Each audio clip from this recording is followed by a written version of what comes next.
দীর্ঘ ২৪ বছরের শাসন, সেই ইস্পাত কঠিন শাসনের যে এমন শেষ হতে পারে তা কেউ কি ভেবেছিল কখনো?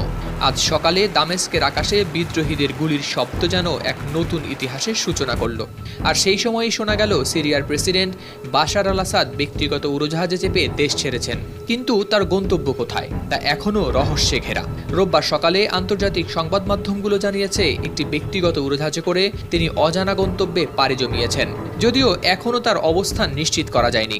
আসাদের দেশ ত্যাগের খবর প্রথমে নিশ্চিত করেন দুই শীর্ষ সেনা কর্মকর্তা।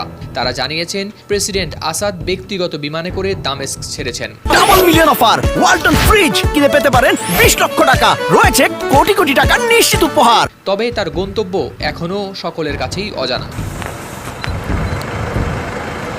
বিদ্রোহী গোষ্ঠীগুলো দাবি করেছে তারা কোনো বাধার মুখে পড়েনি। দামেস্কের গুরুত্বপূর্ণ কারাগার সেদনায়া দখলে নিয়ে হাজারো বন্দীকে মুক্তি দিয়েছে তারা।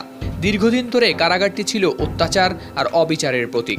এক বিদ্রোহী নেতা বলেছেন এই মুক্তি সিরিয়ার জনগণের বিজয়ের বার্তা বহন করছে। এর আগে বিদ্রোহীরা হোমস শহর দখল করে নেয় মাত্র একদিনের লড়াইয়ে।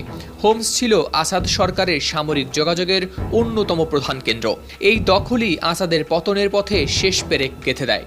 কারণ এখান থেকেই দামেস্ক এবং রুশ মিত্রদের ঘাঁটির সঙ্গে যোগাযোগ রক্ষা করত আসাদের বাহিনী।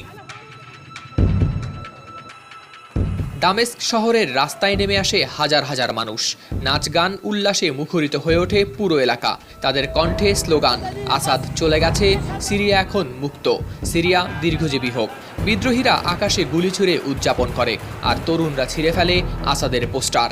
বিদ্রোহী নেতা আবু মোহাম্মদ আল জোলানি এই ঘটনাকে ঐতিহাসিক মুহূর্ত হিসেবে অভিহিত করেছেন। তিনি তার যোদ্ধাদের নির্দেশ দিয়েছেন অহেতুক রক্তপাত না করার, যারা অস্ত্র ত্যাগ